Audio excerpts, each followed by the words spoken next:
Share किसी का सामने कभी भी झुकता नहीं है और कभी झुकेगा नहीं। ईरान अमेरिका इजराइल का सामने कभी नहीं झुका है और कभी नहीं झुकेगा। সকলোৰ মনতে এটাই প্ৰশ্ন যে ইজৰাইল আৰু ইৰাণ আৰু এই আমেৰিকাৰ মাজত যিখন যুদ্ধ হৈ আছে, এই যুদ্ধত কোনে হাৰিব কোনে জিকিব, সকলোৰ মাজত কিন্তু এটা প্ৰশ্ন উদয় হৈ আছে। কিন্তু আপোনালোকে চিন্তা কৰক যে এই যুদ্ধখন আজিৰ পৰা নহয়, এই যুদ্ধ বহু বছৰ আগৰ পৰাই কিন্তু যুদ্ধখন চলি আজি বৰ্তমান এইখিনি পৰ্যায় আহি পাইছে। আৰু বৰ্তমান যি উত্তেজনাৰ সৃষ্টি হৈছে, আগন্তুক দিনত অতি ভয়াৱহতা হ'ব পাৰে। ইৰাণৰ সৰ্বোচ্চ নেতা খামেনিৰ মৃত্যুৰ পিছত আজি যি পৰিস্থিতি আজি সৃষ্টি হৈছে, সেইটো সমগ্ৰ বিশ্বত এটা জোকাৰণিৰ সৃষ্টি হৈ পৰিছে। হয়তো এই যুদ্ধই কেইবাখনো ৰাষ্ট্ৰতো হয়তো হ'ব পাৰে, যিমান বাতৰি অনুযায়ী আমি বুজিব পাৰিছো। আৰু যি পৰিস্থিতি চলিছে বৰ্তমান, সেই পৰিস্থিতি কিন্তু খুব ভয়াৱহতাভাৱে বৃদ্ধি পাইছে।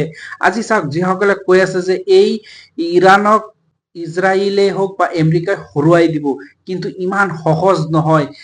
এই মুছলিম ৰাষ্ট্ৰ হয় আৰু মুছলিম ৰাষ্ট্ৰই আৰু মুছলিম মানুহ এজনে কাৰো ওচৰত হিৰণত নকৰে, আৰু সেই অপৰাধটো এজন মুছলিম ব্যক্তিয়ে জানি বুজি কেতিয়াও নকৰে। সেইমতে ইৰাণেও কিন্তু ঠিক এনেকুৱাই কাম কৰিছে যে ইৰাণে কাৰোৰ সন্মুখত হিৰণত কৰা নাই আৰু কেতিয়াও নকৰে।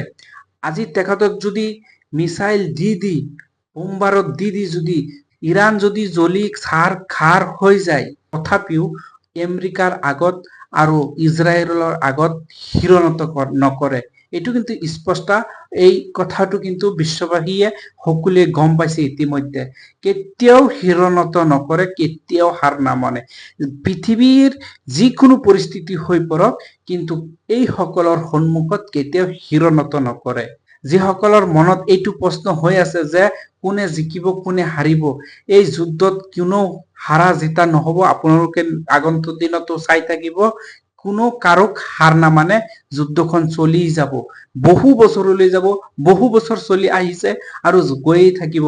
এই যে বৰ্তমান যে যুদ্ধ, এইটো যুদ্ধৰ নিচিনা নহয়, তাতকৈ আৰু বহুত ডাঙৰ যুদ্ধ হবলৈ গৈ আছে। আপোনালোকে চাব, বৰ্তমান সময়ৰ পৰিস্থিতিয়ে বুজাই আছে।